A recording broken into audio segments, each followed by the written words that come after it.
Here at CyberTalks with Alice Fakir, Partner Security Services, Federal Software at IBM Security. Alice, thank you so much for joining us. Thank you for having me, Wyatt.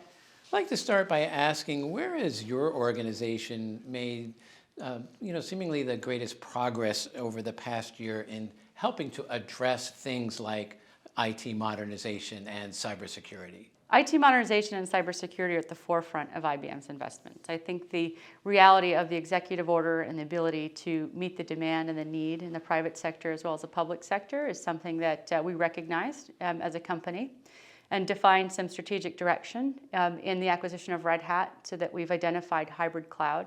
A lot of investment has gone into play to make hybrid cloud a reality, recognizing that U.S. government and public sector have legacy systems that are either not built to operate in cloud or difficult to migrate. And so there need to be ways of improving the architecture to allow for the power of the infrastructure to support the demand and scale while continuing to enable continuity of the business mission.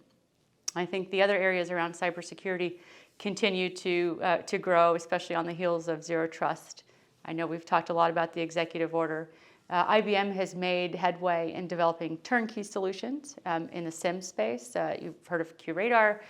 We're looking at Guardium, these things that are focused on identity and access management in order to address the problem around data security and the identity in the infrastructure for a lot of the public domain and government domain access controls.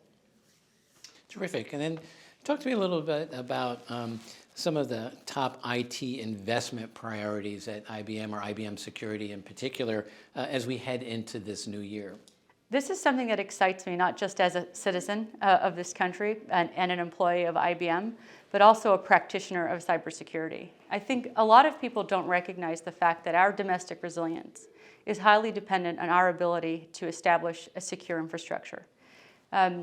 A week ago, President Biden came to our Poughkeepsie office to take a look at our facilities and the investments we've made in quantum computing. And Arvind, our CEO, has committed to a $20 billion investment in the next 5 to 10 years for building out technology capabilities like semiconductors, advancing the use of quantum in this country. And I think that having partners like IBM who are willing to invest in our domestic resilience is something that I'm very proud of, obviously to be part of, but also recognizing that as a public sector, we need to be working together on ways, both in the government and public-private partnerships, to advance our mission and to improve our vigilance in the cybersecurity domain. Well, thank you for sharing that story, and thank you so much for stopping by and visiting with us here at CyberTalks to talk a little about how IBM is continuing to support the nation's cybersecurity. Thank you.